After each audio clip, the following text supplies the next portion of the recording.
building in public, a plane that's already flying. But we are adding the wings full circle. Rizzle and Lindao, full circle, take one.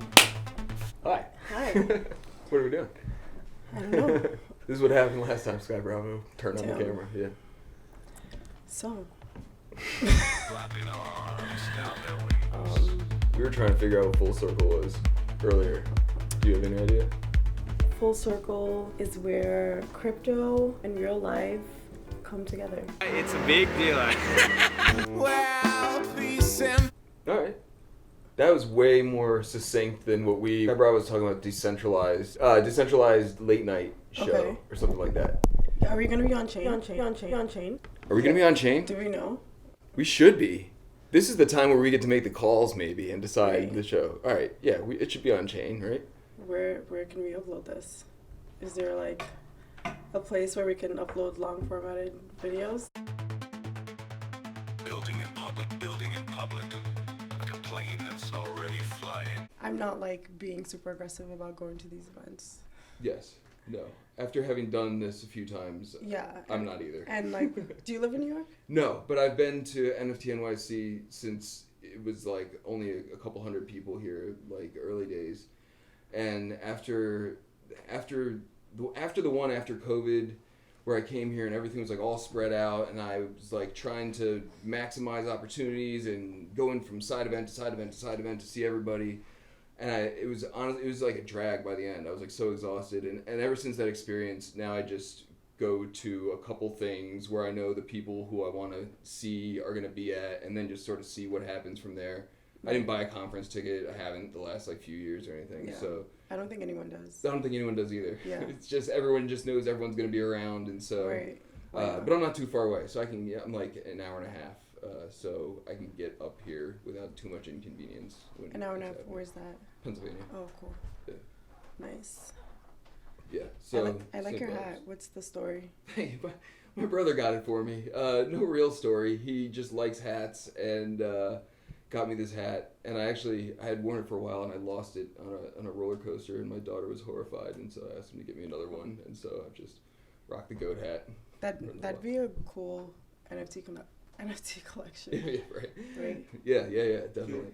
I'm interested to see, like, as the cycle runs up this time around, if we end up in a similar state as 2021, where everyone just thought everything was going to go up infinitely, or if people are a little bit wiser this time around. But probably not. How humble are we gonna be? I mean, when I don't Bitcoin's know. 300K. It's like not very. I think the whole Bored Ape thing, everyone was guilty on like being a little arrogant. I mean, I remember I'd go to a party. This was when I first joined crypto. I'd go to a party and we'd see my girlfriends and I would see some guy in like a Bored Ape Yacht Club like sweater, and we'd just freak out like, oh my god, like this person has a Bored Ape or like an Azuki or what have you. I don't know. It was like the cool thing back then. We'll see. Yeah. What's next? There's always something cool in crypto. Yes. No, and it is, right now it seems like meme coins is the thing, but I feel like the NFT cycle really hasn't happened yet this time around. There isn't like everybody's talking about the Bored Ape Yacht Club. I mean, there's stuff going on like Ordinals, there's stuff going on like in different places, but I feel like we haven't really seen like what's gonna sort of be I feel like for people who don't know anything about NFTs, like a lot of people's first association is Bored Ape Yacht Club, still from like that era. Right. So you feel like something will be that this time around, and it's usually not the same thing. But I don't know. There's a lot of buzz in like gaming NFTs and stuff, but I don't know. It'll be interesting. I'm bullish on Ordinals. I've actually never bought an Ordinal, but I do know that it's quite difficult to buy. Correct me if I'm wrong. I think you can just go on Magic Eden. Yeah, I haven't tried, but I'm kind of bullish on Ordinals. I think there's just a huge Bitcoin community. Yeah. And I think that might be the next big thing in relation to NFTs. Yeah, I mean, it certainly has traction, and I feel like it's like genuinely like cool. like from like a technology standpoint to be putting NFTs on Bitcoin and like the way they're doing it seems like sound and everything. I feel like we all know how this goes. You got to get Mark Cuban, Guy Osieri, like all these like VCs that all sort of like push their money into like a handful of projects, and then they, you know, or you get like a similar crowd that has like all the celebrities in their pocket, and they. I mean, everyone got sued, so. I don't Right, know. but I feel like until something like that happens, the channels aren't. Have you seen this? I've not seen that. Blocked me a while ago. Certain people who came into the scene late, like that came across as people who were just there to sell products and not really knowledgeable about stuff within the industry, often rub me the wrong way, which maybe one of those people. That's typically the way I get blocked. And then I say things because I can't help myself. But I'm getting better at it, honestly. If you've been paying attention, the past like 6 to 8 months or so, every now and again I like, you know, say something, but I've been trying to dial it your back a little fault. bit. Was that? Oh, it was definitely my fault. Okay. Yeah. Yes. You don't get. No, it's not your fault. Like when someone blocks you. I mean, it's their fault It's because they their probably said fault. some really dumb shit, like Yeah. it's that their deserved fault. the comment that I made, but also I was probably being like a little bit of an asshole. So, you know, it goes both ways. Yeah, but I've just been like in my shit posting era, and there was this girl who just kept coming at me. I'm always just joking. Yeah. This girl just kept coming at me every single tweet. It's like I was going on this thing on Twitter that I was looking for love on X, and so I was tweeting about it a lot.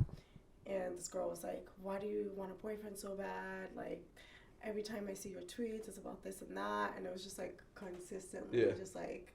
So I just blocked her. Yeah. Yeah. Whatever. Yes. Whatever. Only person I've blocked, I think. That's good.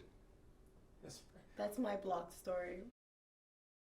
There was a whole crew of influencers who came in at the same time as Guy Osieri and Mark Cuban started investing in like everything under the sun, and was, and possibly unfairly by me, like lumped into that crowd. And there was like a whole bunch of other people who like survived from that.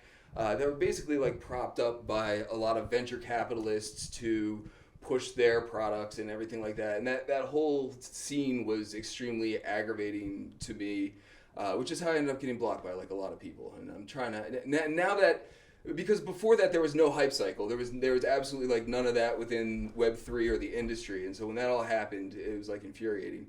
But now I'm like, you know, calloused and jaded. And I feel like, you know, this cycle I can anticipate plenty of stupidity happening, and I'm trying to like, you know, center myself to not get so aggravated. I think half of the shit is stupid. I think that's the Yes. entire culture. If at least half. DJ culture is super silly. Yes. And stupid.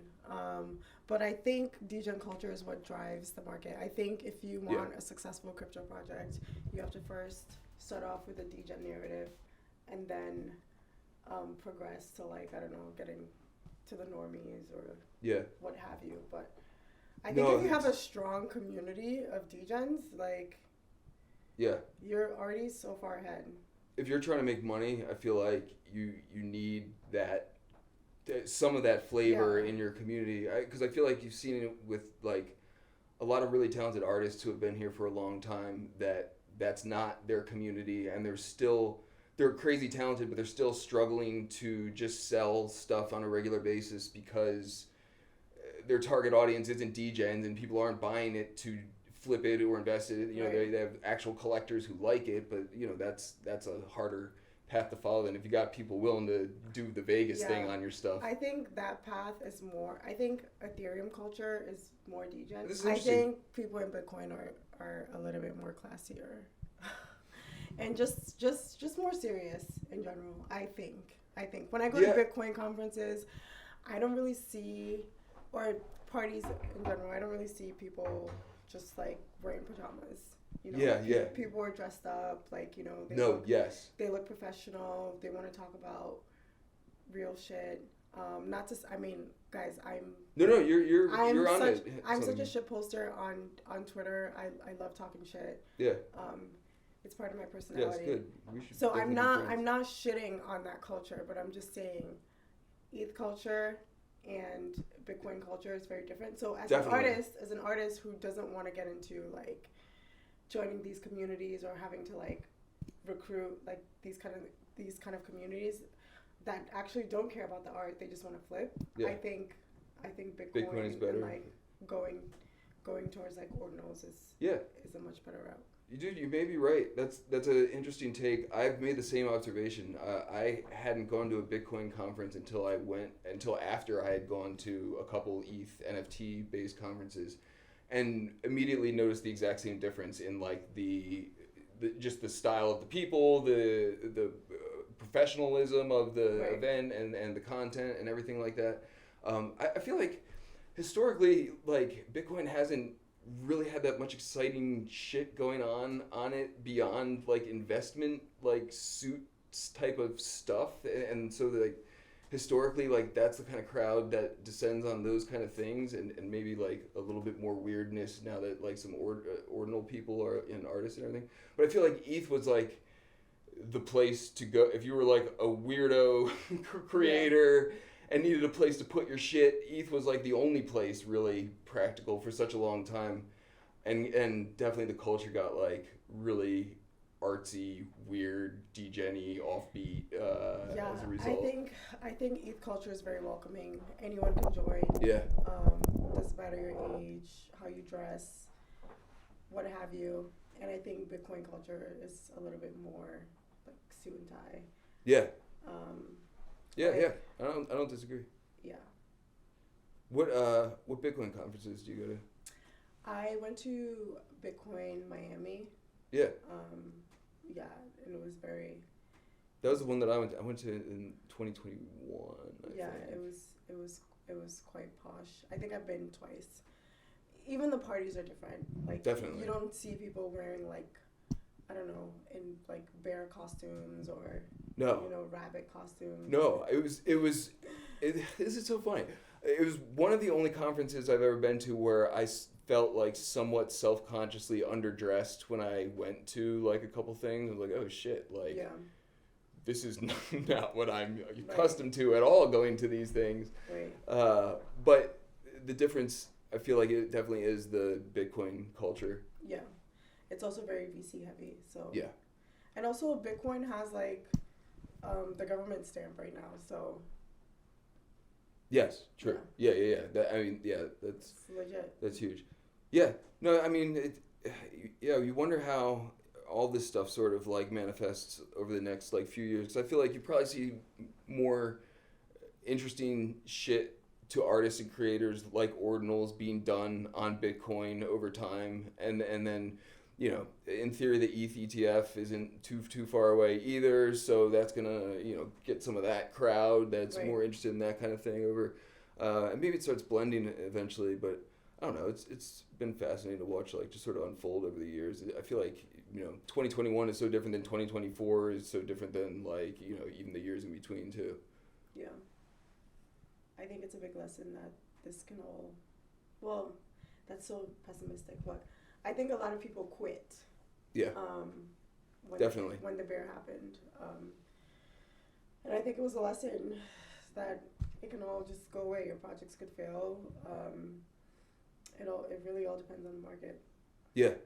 No, I think a lot of projects thought that the market would either hold or continue to go up, or they had enough in the tank to sort of ride out the bear market, and then it lasted for like 3 years, and everyone was like, "Oh shit, we're screwed." Yeah. I feel like during the bull, like people were What money were we saving? Ooh. people were paying like $20K to get like one girl in at 11. It was ridiculous. Like people were blowing money, and yeah, because It was 2021. it just money felt unlimited at the time. Everyone was just doing whatever. Look, I'm just gonna look into the distance for that one. Trizlet's on his way here. Do you want to interview him for a few minutes when he gets here? Yeah, definitely, dude. This is great. I need a break. That was fucking awesome, you guys. Yeah, no, this is such a cool experiment. I'm gonna blow out this candle for now. I think it's really fucking cool. Oh, cut.